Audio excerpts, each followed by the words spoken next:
Бисмилlah. Вассалату вассаламу аля расулилlah. Иман келтірген мұсылмандарға Фирдаус бейішін даярдаған Аллах Таалаға чексіз мақтаулар. Анын ақиқат пайғамбары Мұхаммад Мустафа саллаллаху алейхи вассаламға салават саламдарды айтқандан кейін барыңыздарға ислам динінің саламдашусын айтамын. Ассаламу алейкум ва рахматуллахи ва баракату. Әрбір орынның шифасы бар. Джабир радиаллаху анху риwayat қылған хадисте Аллахтың елшісі саллаллаху алейхи вассалам айтты: "Ликулли даин дава, фа иза усиба давау даи бараа биизниллахи азза ва жал." Әрбір орынның шифасы бар. Егерде оруға өз дарысы беріле тұрған болса, улуу Аллахтың ийгилиги менен айыгат. Сахих Муслим. Ошондой эле Абу Хурайра радиаллаху анху риwayat кылган хадисте Аллахтың елчisi саллаллаху алейхи вассалам айтты: "Ма анзалаллаху даан илля ва анзала лаху шифа." Аллах кайсы гана ооруну түшүрбөсүн, ага сөзсүз шифасын да кошо түшүрөт. Сахих Бухари. Пайгамбарыбыздын бул хадистери эгер адам ооруп калса, дарыланып шифа издеши керек экендигине далил болот. Ислам шариаты оорулардын алдын алууга жана оорудан айыгуу үчүн тезинен дарыланууга буйруйт.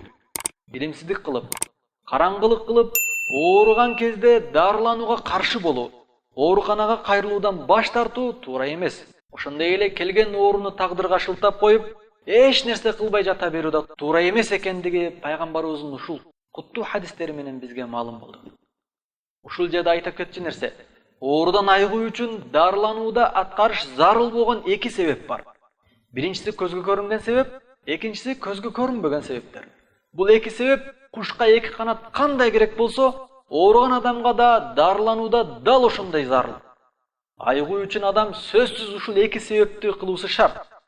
Дарыланууда биринчи көзгө көрүнгөн себеп бул оорунун алдын алуу, гигиенаны сактоо, врачка көрүнүү жана дары ичип дарылануу. Ал эми экинчи көзгө көрүнбөгөн себеп бул дуа кылуу, сооптуу, жакшылык иштерди жасоо, садака берүү, Аллахтан шифа берүүсүн тилеп дуа кылуу. Ислам шариятынын оорулуу адамга буйруган буйругу айыгуунун себебин карманып, ооруканага кайрылып, дарыланып, артынан дуа кылып, Аллахтан шифа тилөө. Ошондо эгер Аллах насип кылса, шифа берсе, анда ал адам оорудан айыгат. Андыктан эки адам бир түрдүү оору менен ооруп, экөө тең бир түрдүү эле дары ичип, дарыланып, анын бирөөсү айыгып, экинчиси айыкпай калгандар канча. Ошондуктан айыгууну, шифаны дарыдан эле талап кылбай, эң биринчи дуа кылып, Аллахтан сураш керек. Аллахка таяныш керек. Ошондой эле дуа кылдым деп дарыланууну таштап койбой, себебин карманып, врачка кайрылыш керек. Имам Ахмаддын Муснад китебинде Усама ибн Шурайх деген сахабанын төмөнкү сөздөрү келтирилген.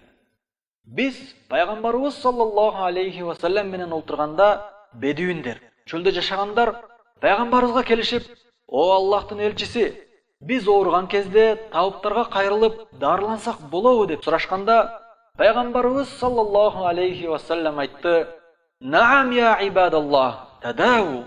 Ооба да Аллахтын пенделери, дарылангыла. Fa inna Allah lam yada' da'an illa wada'a lahu shifa illa da'an wahida. Чындыгында Аллах оору бере турган болсо, ага сөзсүз шифасын да кошо берет. Бир гана ооруга шифа бербейт. Ошондо сахабалар: "О Аллахтын элчиси, ал шифасы берилбеген оору кайсы?" деп сурашканда, Аллахтын элчиси саллаллаху алейхи вассалам айтты: "Ал-харам, ал каарлык, картаңдык" деди. Муснад. Ислам дини оорулууга дарылангын деп эле буйруп койбой, оорунун алдын алууга да буйруйт. Пайгамбарыбыз оорунун алдын алуу үчүн өтө көп кеңештерди, насааттарды айтып кеткен. Ден соолук үчүн эң зарыл болгон тамактануу эрежелерин эч ким пайгамбарыбыз саллаллаху алейхи вассаламдай жеткиликтүү кылып айтпаса керек.